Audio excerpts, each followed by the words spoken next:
So I want to give you guys some information about the Buddhist world, okay? So in Buddhism, there are three main worlds. There's the heavenly world, there's the living world, and then there's the hell world. Now, what you do determines where you go. If you do good things, you get to spend time in heaven. If you do bad things, you spend time in hell. But after your time in heaven ends, you have to go to the next place. Let's say that you do 10 good things, 10 bad things, right? And let's say that after you die, you want to spend the good things first. So you go to heaven and you spend the 10 points. After your 10 points are over, maybe you have to go to hell and spend your 10 points. Maybe you come back to earth. Now on earth, there's also different levels. You have the human level and you have the animal level. The animal level is also considered one of the levels of hell. The human realm is considered the special one because as a human, it's the only type of creature that has a fully functioning brain that can make intelligent decisions to do good things and bad things, or a whole bunch of things. Even smart animals have a limit to how much they can learn. But humans have the capacity for great goodness, but also great evil. So what you do when you're a human has a great influence on whether you go to heaven, hell, animal rebirth, or maybe even back to human again. Now, what we do really makes a difference. So there's some things that you can do that is really good, like remember what we talked about last week? What were the two types of really rare, hard to find people? Do you remember? What's the first one? You don't have to know the Bali word, but what's the first one? The person who gives favors. People who help others and give favors.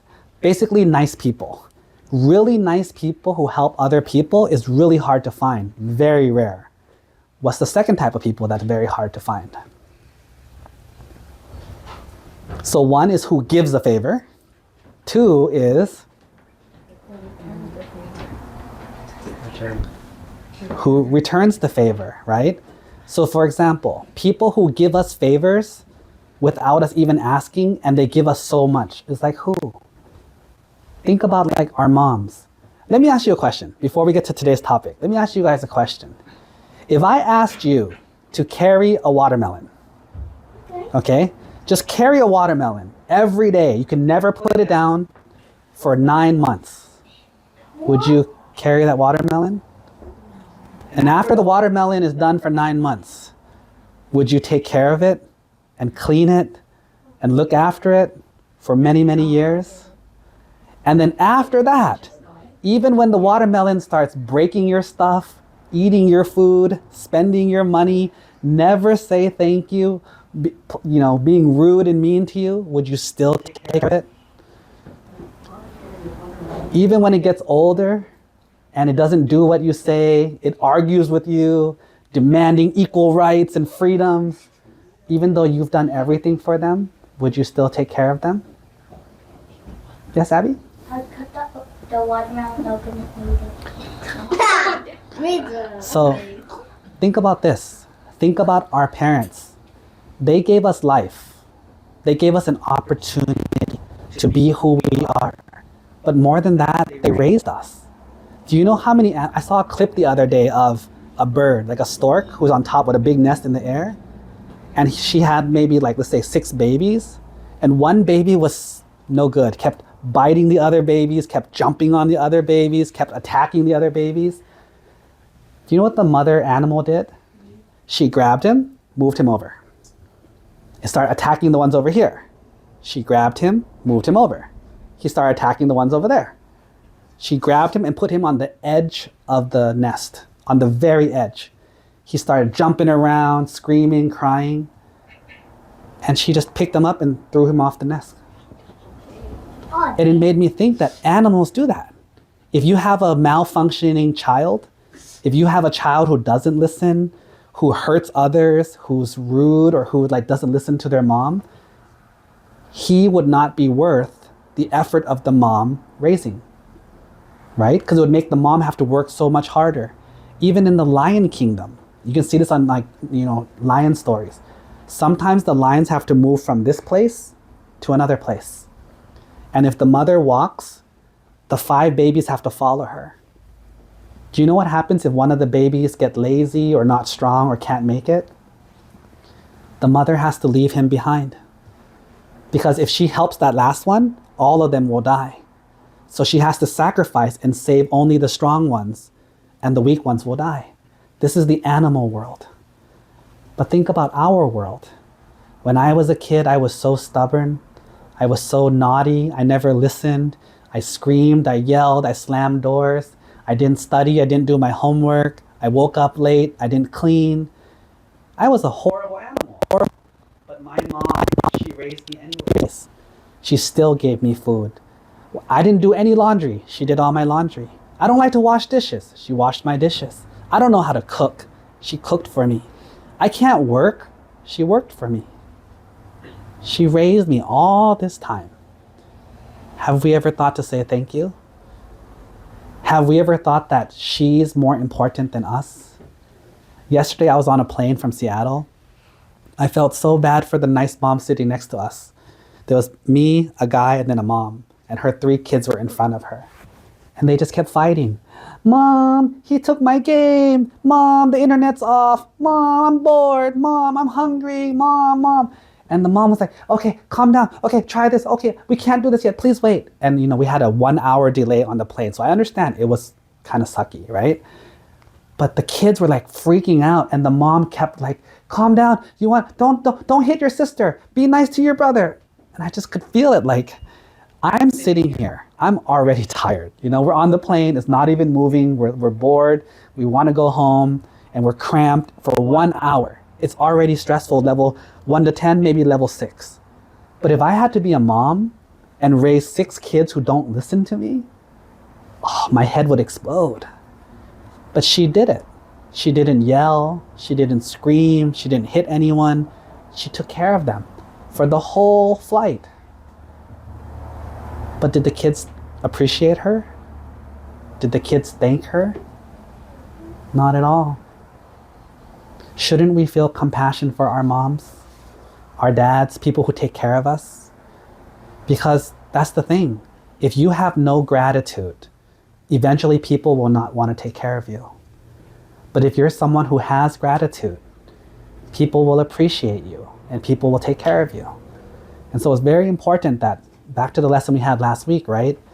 Learn how to give favors, but also learn how to appreciate when other people give favors to you. Right? Okay, so now for the topic I want to talk about today was, go back to we said we had heavens, we have hells, including animal realms, and we have the human realm, right? Do you know what 5 crimes, what 5 sins, if you break them, you go automatically to the lowest hell possible for a long time, and you don't get to come out for like a long time. And when you come out, it's in a bad shape. Like you go to the deepest jail of the world. What are the 5 crimes, the five precepts that if you break them, immediate hell? Like after you die, immediate hell, no chance for enlightenment. Did you know that you all have a chance for enlightenment as a human? Animals cannot become enlightened. Humans can. So you have a chance. But if you break these 5 things, your chance goes to 0. And after you die, automatically in the lowest hell. What do you think they are? Don't kill. Don't. Killing has many levels. If you kill animals, you kill humans, and you kill other things, but I'm not going to tell the answer. So killing is one of them, but it's not just all killing. Killing will take you to hell for sure, but killing certain people, killing yourself will take you to hell, but it's not the worst.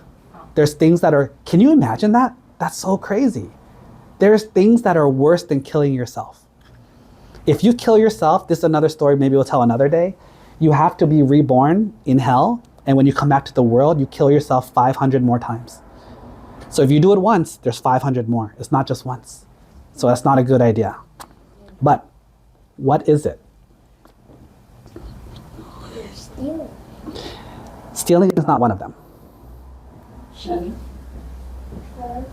Drugs are not one of them. These are bad, but they're not the worst. Do you know what the 5 worst are? Dream, you want to take a guess? What could be one of the, and think about the story I just told you before this. Think about the sermon what I just taught you. What could be related to that would be one of the 5?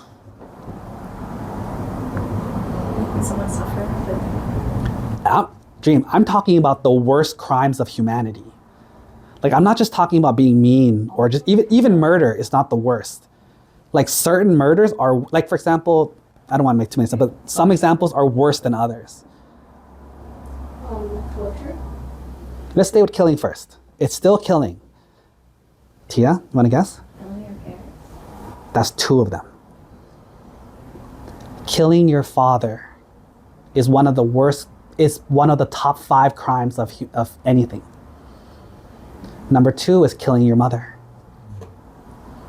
If you can actually kill the person who gave you life, if you can actually kill the person who raised you and loved you and cared for you, you are lower than animals. You are lower than hell. You are the worst possible type of creature. Do you understand how bad that is? If you think hurting your mom and dad is okay, if you think they deserve it for any reason, you will go to the lowest possible hell. Number 3, you won't know the rest of these, but I'll tell you. So number 1 and 2 is mother, father. Number 3 is killing an arahant. Like Luang Por Thoon, he was an arahant, which means a fully enlightened, 100% clean person. If you kill an arahant, that's also one of the worst sins, because arahants are like the light of the world. They are the medicine that fixes things. They are the examples of what we should be. They are the epitome of what's good.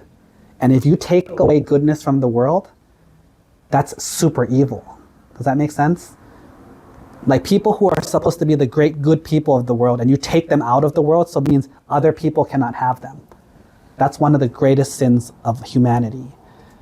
Do you know what number 4 is? You cannot kill this person. This person cannot be killed. But if you hurt them, because they're so powerful, you can't kill them. No one can possibly kill this person. They'll still die, but no one can kill them. But there has been people who hurt them. And if you hurt this person, which is higher than an arahant, you've done one of the greatest evils possible. Yes. There has been people who tried to kill the Buddha. No one was successful. He's unkillable. But people hurt him. One guy we'll tell the story later. His name was Tewatat. He tried to kill the Buddha so many times. One time he went to the high mountain and pushed this big boulder down to kill the Buddha. But because the Buddha had good karma, he wasn't gonna die. That rock fell down and broke in half. Fell down, broke in half. Fell down, broke in half. When it got to the Buddha, it was a rock this size. But it still hit him in the ankle and cut him and made him bleed, like injured his ankle. Do you know what ended up happening to Patewatat? The person who actually made, he's the only one of the only people who made the Buddha bleed on purpose from evil. Do you know what happened to him? You ever heard what happened to him? He goes to hell, but you know how he died? The earth, this is true actually, the earth cannot hold your evil. Your evil is so heavy, it's so heavy that the earth is like, you can't stand on me anymore. You can't even live on me. The earth opened up and swallowed him. Basically an earthquake, and he fell into the earth and then it closed. That's how evil he is. In Thai it's called Pandin Rap Nam Nak Mai Wai. The earth cannot even hold the level of your evil. You don't even deserve to be here. So, killing fathers, killing your mother, killing an arahant, hurting a Buddha. And the last one is trying to destroy the religion of Buddhism. If you try to spread rumors, you try to make people fight, you try to make the monks fight, you try to make people hate each other, that is the 5th unforgivable crime. Do you know why? Just like for the Buddha. The Buddha is here to help people. Arahants are here to help people. The religion is here to help people. If you try to destroy these good things, you are taking away from the goodness of the world. So for those reasons, you have to go to the very worst hells. So these are the 5 crimes that you never want to do, no matter what. It's better to just die than to do these 5 crimes. Because if you do these 5 crimes, your penalty will be so horrible, it's not even something you want to talk about. Yes, questions? You said the guy who pushed the boulder, Mhm. that he was like one of the people. So isn't it like There's been other people who try to hurt the Buddha, but a lot of them were not successful. so he's like the most famous one? He's the most famous evil person in Buddhism. He's like the living devil, but he's not a devil, but he made the most bad decisions. So he's like the only one who drew blood from the... Yeah, he made the Buddha draw blood. Other people have made the Buddha draw blood, but it was for a good reason, like a doctor helping him, or accidents, you know? I don't know if accidents ever happen, but with this one, it was on purpose. So that's why it's evil. So one more thing before we run out of time. So for Buddhism, we have a concept of good and bad, right? Doing good and doing bad. Dream, do you know the 3 channels of doing good or bad? One of them is, I'll give you a hint. One of them is through your mouth, your words. What's the other one? Your actions. But then what's the last one? Through your mind. So you can do evil through your words. You can do good through your words. You can do evil in your actions. You can do good in your actions. You can do evil in your mind, and you can do good in your mind. And that is what we get judged on. So for the person who hurt the Buddha, he did an evil action. But was his mind also evil too? So that's a double. Do you see what I mean? It's bad intention and a bad action. So he got hit with heavy penalties. But if someone does a bad action, but not on purpose, you only get the penalty for the action, but not for the mind, because the mind was not dirty. It was an accident. And there's stories to tell about that later, but maybe for tomorrow, okay? Tomorrow, maybe we'll tell the story of the blind monk. Ooh! Okay, Satu.